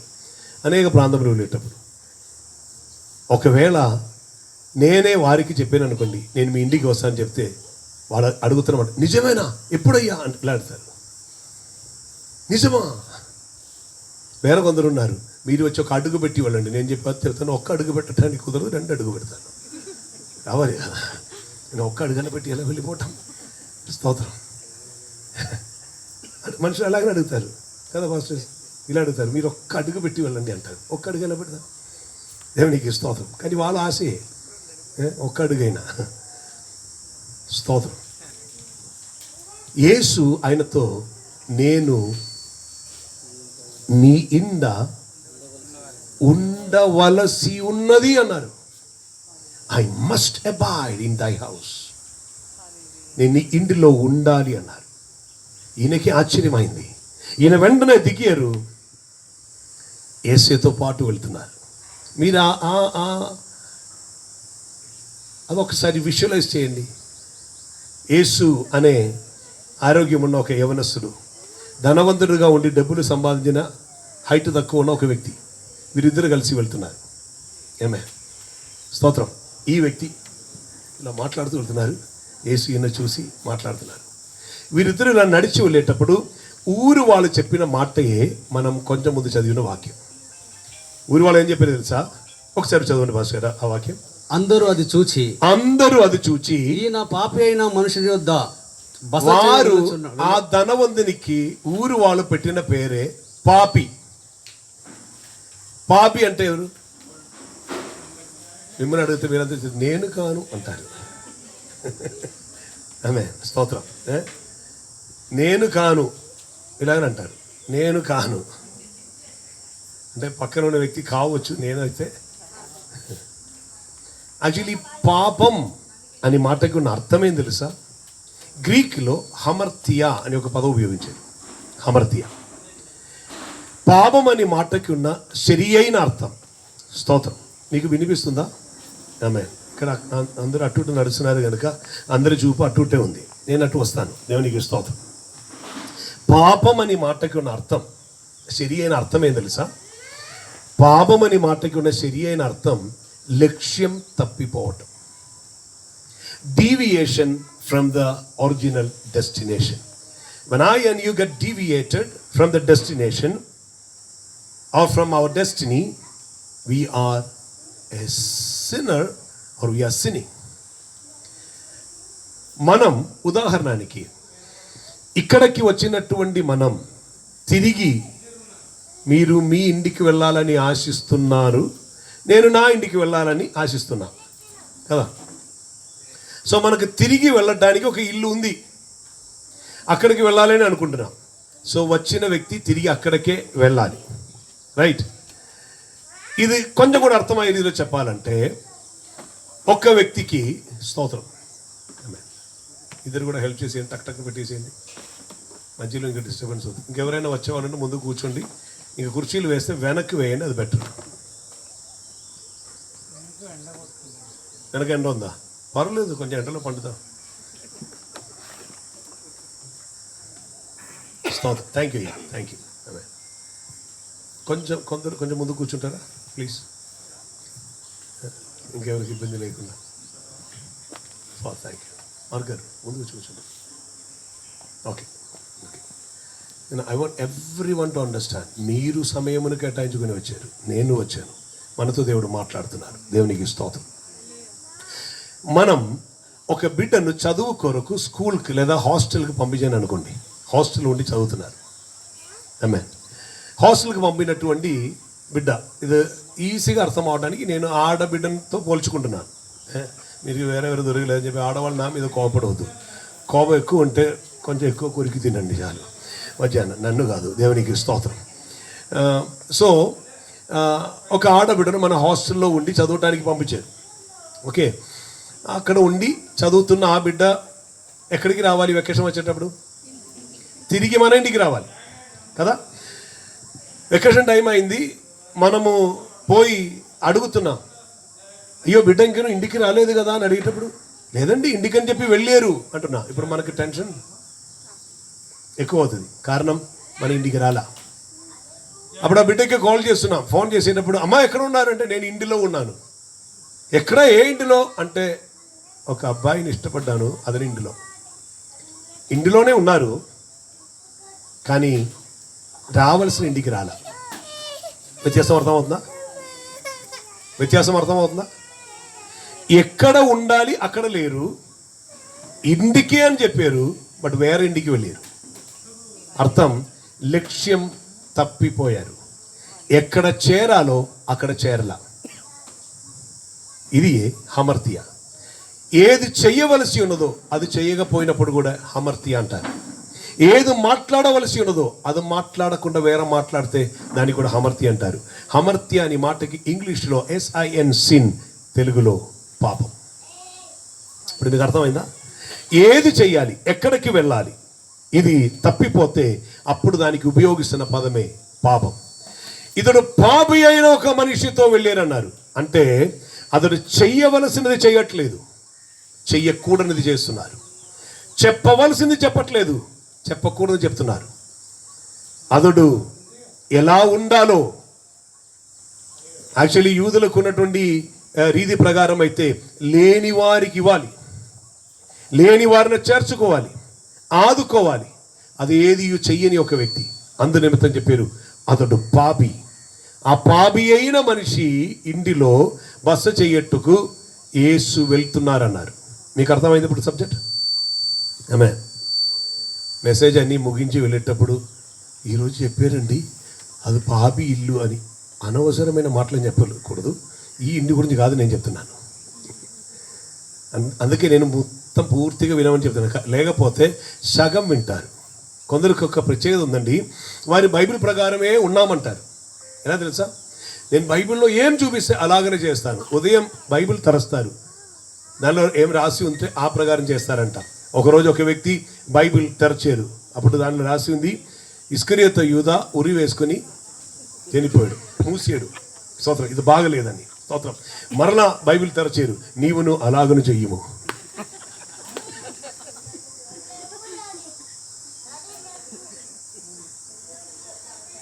అందుకొరకు వాక్యానుసారం అని చెప్పి అట్టు ఇట్టు ఉన్నటువంటిది తీసుకొని కాదు, ఉన్నది ఉన్నట్టు గ్రహించాలి. స్తోత్రం. ఓకే, సో యేసు పాపి అయిన మనిషి ఇంటిలో బస చేయ వెళ్ళారు అని అందరూ ఇప్పుడు గుజుగుజు మాట సనుకుంటున్నారు. స్తోత్రం.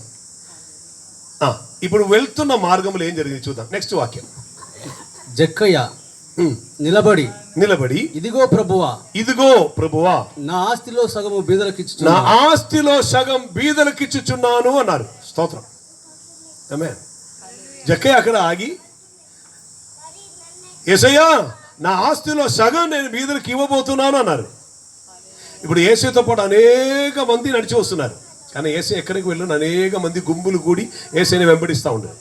ఇప్పుడు యేసయ్యతో పాటు అనేకులు వచ్చి ఉంటే ఈ వచ్చిన వారిలో ఉన్న బీదలందరూ ఏమంటారు ఇప్పుడు జక్కయ్య గురించి? ఇప్పుడు పాపి అంటారా? మీరు చెప్పండి. విన్నారా అంటారు. మీరేంటండి అరటి పండు అలాగనే మింగినందుకు ఎక్కడ స్టక్ అయిపోయినట్టుగా. స్తోత్రం. తెలుగువాడను కానీ నేనే తెలుగులో ఇంతగా మాట్లాడుతుంటే తెలుగువారైనా మీరు కొంచెం ప్రతిస్పందించుకోవచ్చు కదా. అది కూడా ఓకే. స్తోత్రం స్తోత్రం. ఓకే. సో ఈ జక్కయ్య చెప్పిన మాటకి బీదలందరూ ఇప్పుడు సంతోషించారా లేరా? ఆమె పక్కన ఉన్నటువంటి వాడిని పిలిచి కూడా చెప్తారు, విన్నారా ఆస్తిలో సగం ఇచ్చేస్తున్నారంట అంటారు. ఆమేన్. సో ఇప్పుడు జక్కయ్యకి ఒక పబ్లిసిటీ వచ్చింది. దీనులను దరిద్రులను ఆదుకున్న వ్యక్తి. పేరు మారిందా? ఇంతకు ముందు ఏ పేరు? పాపి. హల్లెలూయా. ఇక 2 అడుగు వేయాల. అప్పటికి ఆయన ఇంకొక మాట కూడా చెప్పారు, ఎవని యొద్దనైనను అన్యాయముగా దేనిని తీసుకొని అన్యాయముగా నేను తీసుకొని ఉంటే 4 రెట్లు తిరిగిస్తున్నారు. ఇప్పుడు ఎవరెవరి దగ్గర ట్యాక్స్ కలెక్ట్ చేసారో ఆ ధనవంతులు కూడా ఉంటారు కదా. ధనవంతులే కదా ట్యాక్స్ కడతారు. హలో, ఎంతమంది ట్యాక్స్ కడుతున్నారు? మిమ్మల్ని ఒకసారి పర్సనల్గా కలవాలి. ఓకే. సో యాక్చువల్లీ మనం అందరూ ట్యాక్స్ కడుతున్నాం ఏదో ఒక రూపంలో. ఆమేన్. ఈ ఇండియాలో ట్యాక్స్ కట్టకుండా మనం ఎవరు లేరు. మనం కొంటున్న సమస్తముకు ట్యాక్స్ మనం కడుతున్నాం. స్తోత్రం. ఇంకా పోయి నవ్వుతే ట్యాక్స్ ఎప్పుడో నాకు తెలియదు. ఆమె నవ్వుకు కూడా జిఎస్టీ వస్తుందేమో. ఆమేన్. అది చెప్పేటప్పుడు ఉన్న నవ్వు కూడా అయిపోయింది. దేవునికి స్తోత్రం. ఆమేన్. ఓకే. సో ఇప్పుడు పాపికి పేరు మారింది. ఒకటి దీనులను దరిద్రులను ఆదుకున్న వ్యక్తి అని. ఇంకా ఎవరి యొద్దనైనను నేను అన్యాయంగా తీసుకుంటే 4 రెట్టి. ఇప్పుడు అందరూ ఏం చెప్తారు? జక్కయ్య మారు మనసు పొందాడు. హల్లెలూయా. జక్కయ్య మనోభావం మారింది. ఇప్పటి వరకు ఆస్తి అనుకున్నారు. ఇప్పుడు అతని మనోభావం మారింది. నాకు ఈ జక్కయ్యను ఒక మాట అడగాలంది. ఆ మాట ఏమిటంటే, అయ్యా ఆస్తిలో సగం బీదలకు ఇచ్చేస్తున్నారు కదా, ఇంకా సగమే కదా ఉంది. ఆ ఉన్న సగం 4 రెట్టిగా అందరికీ తిరిగి ఇచ్చేస్తున్నారు. మరి మీకేముందండి అని అడిగాను అనుకోండి. అప్పుడు జక్కయ్య ఒక మాట చెప్తారు, లోకములో ఉన్న ధనములన్నిటికంటే గొప్ప ధనమైన యేసు నాతో ఉన్నారు. హల్లెలూయా. హల్లెలూయా. ముత్యము కన్నా బంగారము కన్నా నీవే కావాలయ్యా, మహిమలో నన్ను చేర్చుటకై ముళ్ళ కిరీటము ధరించితివి, మహిమలో నన్ను చేర్చుటకై ముళ్ళ కిరీటము ధరించితివి, ముత్యము కన్నా బంగారము కన్నా నీవే కావాలయ్యా, నీ ప్రేమయే కావాలయ్యా. హల్లెలూయా. ఒకసారి కలిసి పాడదామా?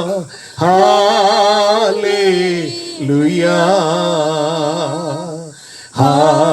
హల్లెలూయా. హల్లెలూయా. అందరి మనోభావం మారింది. అందరూ జక్కయ్య అనే వ్యక్తిని పాపిగా చూసిన మనోభావం మారింది. జక్కయ్యకి ఎప్పుడైతే మారు మనస్సు కలిగనో అప్పుడు చుట్టూ ఉన్న వారికి మారు మనస్సు కలిగింది. మీకు అర్థమవుతుందా? చుట్టూ ఉన్న వారి మనోభావం కూడా మారింది. ఇప్పటి వరకు ఆస్తి అని చెప్పిన వ్యక్తి ఇప్పుడు మారేరు కదా. నెక్స్ట్ వాక్యం చదువుతున్నాను. పసురు ఒకసారి చదవండి. 9వ వచనం. అందుకు యేసు ఇతడును అబ్రహాము కుమారుడే అబ్రహాం కుమారుడే. ఎందుకనగా నేడు ఈ ఇంటికి రక్షణ వచ్చింది. నేను ముగిస్తున్నాను, శ్రద్ధగా వినండి. ఇతడును అబ్రహాం కుమారుడే అన్నారు. అంటే జక్కయ్య గారి తండ్రి పేరు అబ్రహామా? కాదు. గలాతీయులకు రాసిన పత్రిక చూస్తే అక్కడ రాయబడి ఉన్నది, విశ్వాస సంబంధులందరూ అబ్రహాం కుమారుడు. ఈ జక్కయ్యకి విశ్వాసం వచ్చింది. ఏ విశ్వాసం అంటే, అన్ని ఆస్తి కంటను ఏసే నాకు కావాల్సిన సంపద, ఏసు నాకుంటే ఎంత సంతోషం, ఎంత ఆనందం. తనలో ఒక నిశ్చయత కలిగింది. అందుకొరకు ఏసే పేరు విశ్వాస ఇతనికి కలిగింది. ఇతడు కూడా అబ్రహాం కుమారుడు. నెక్స్ట్ మాటయే, నేడు ఈ ఇంటికి రక్షణ. ఏది ఆ ఇల్లు? జక్కయ్య అనే ఇల్లు. స్తోత్రం. బస చేయడానికి ఒక ఇల్లు ఇక్కడ ఉంది, నివసించడానికి. కానీ మన వైపు చూసి యేసు చెప్తున్నారు, నేను నివసించే ఇల్లు మీరే. దేవుడు మనిషిలో నివసిస్తారు. మనిషి నిర్మితమైన ఆలయముల్లో కాదు, ఆయనే నిర్మించిన, ఆయనే సృష్టించిన మనలో నివసిస్తారు. అందుకు చెప్పారు, నేడు ఈ ఇంటికి రక్షణ వచ్చి ఉన్నది. తర్వాత చెప్పిన ఒక మాట కూడా ఉంది, అది కూడా చూపించి ముగిస్తున్నాను.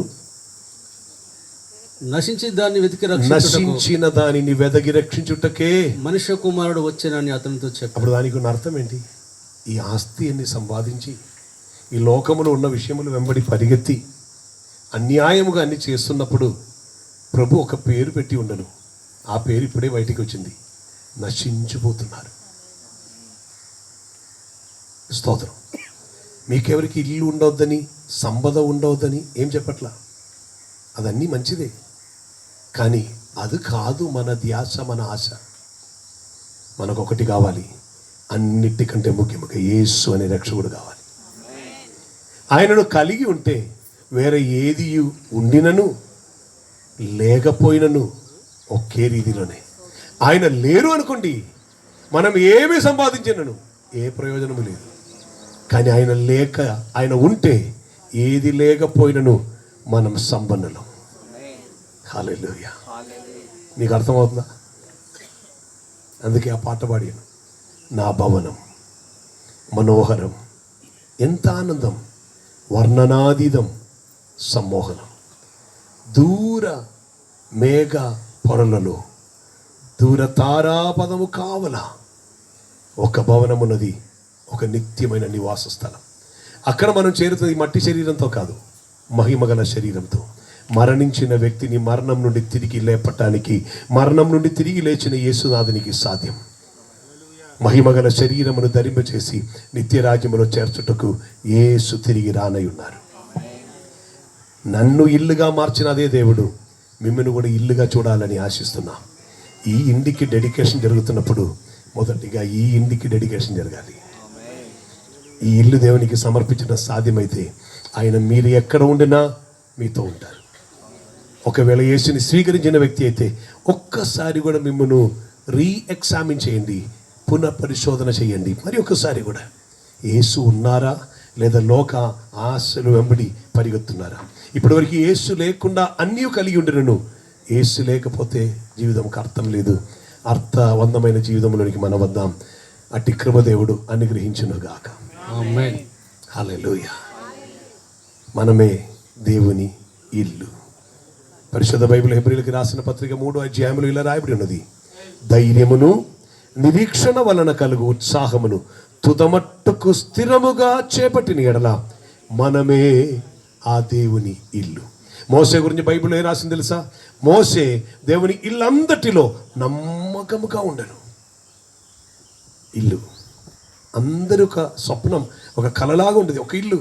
దేవుడు చెప్తున్నారు, నా ఇల్లు నీవే, నాకు నివాసం నీలో నీవిస్తారా? అందుకే ఫస్ట్ చెప్పారు, నేను నేడు నీ ఇండ ఉండవలసి ఉన్నది. ఈ పగటి వేళ మీ వైపు చూసి పరిశుద్ధాత్మ దేవుడు చెప్తున్నారు, నీ ఇంటిలో నేను ఉండాలని ఆశిస్తున్నాను.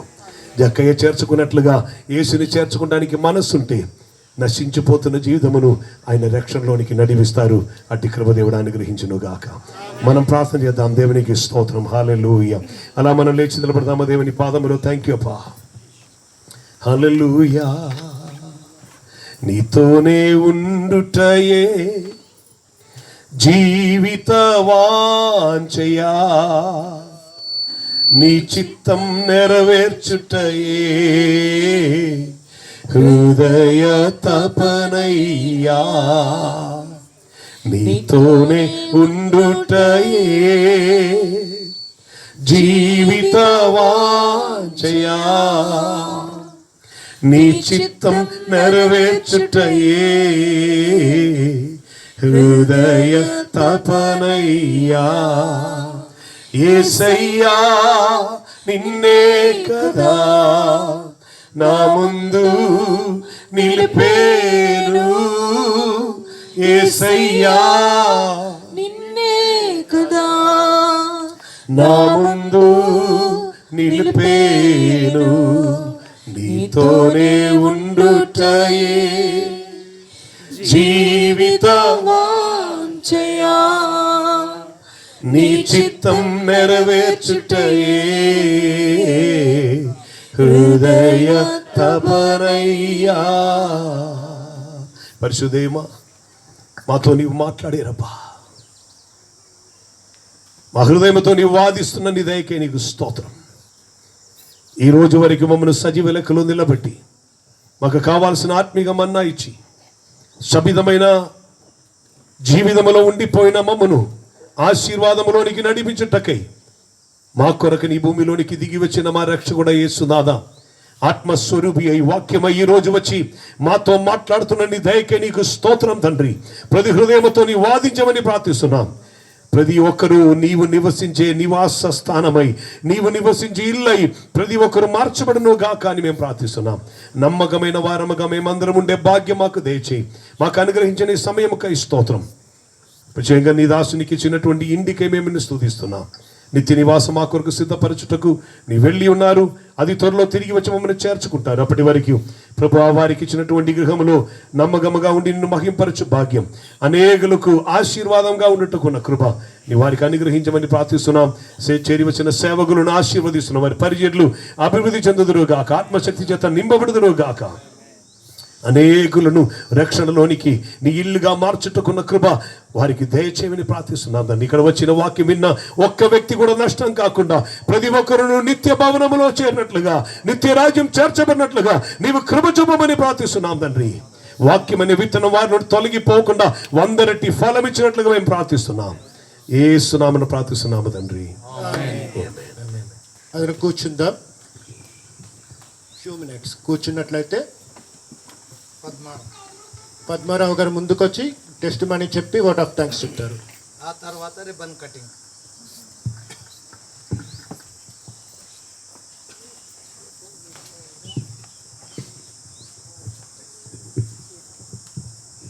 దేవుని పరిశుద్ధ నామమునకు మహిమ కలుగును గాక కూడి వచ్చిన దైవజనులందరికీ మా హృదయపూర్వక వందనాలు చెల్లిస్తున్నాము కూడి వచ్చిన మీ అందరికీ స్నేహితులకు మా హృదయపూర్వక వందనాలు చెల్లిస్తున్నాము మీ సమయాన్ని మరి మాకు ఇచ్చినందుకు దేవుని సువార్తను మనం వినటానికి దేవుడిచ్చిన గొప్ప కృపను బట్టి దేవునికే మహిమ చెల్లిస్తున్నాను ఈ సమయంలో మరి మా గృహము మరి మీరందరూ దర్శించడానికి దేవుడి కృప చూపారు మీరందరూ భోజనం చేసి వెళ్ళాలని ఆశిస్తున్నాను అయితే మేము ఇల్లు కొనాలని అస్సలు అనుకోలేదు రియల్గా ఇల్లు కొనాలని అనుకోలేదు ఒక ఫ్లాట్ తీసుకుందాం అనుకున్నాం తిరిగి అనుకోకుండా ఈ ఇల్లు దొరకటం అయింది అంకుల్ వాళ్ళు కొంచెం ఫోర్స్ చేసి తీసుకోండి అయిపోతుంది కదా అన్నప్పుడు సరే డేట్ స్టెప్ తీసుకున్నాం ఏమవుతుంది అయింది తీసుకుందాంలే దేవుడు కృప చూపుతారని మరి అట్లానే దేవుడు ఇంటిని మరి రిజిస్ట్రేషన్ చేయడానికి సహాయం చేశారు దయచేసి మీరు వచ్చిన వాళ్ళందరూ భోంచేసి వెళ్ళవలసిందిగా కోరుచున్నాను ముందు రిబ్బన్ కటింగ్ చేద్దాం తర్వాత అందరం భోజనం చేద్దాం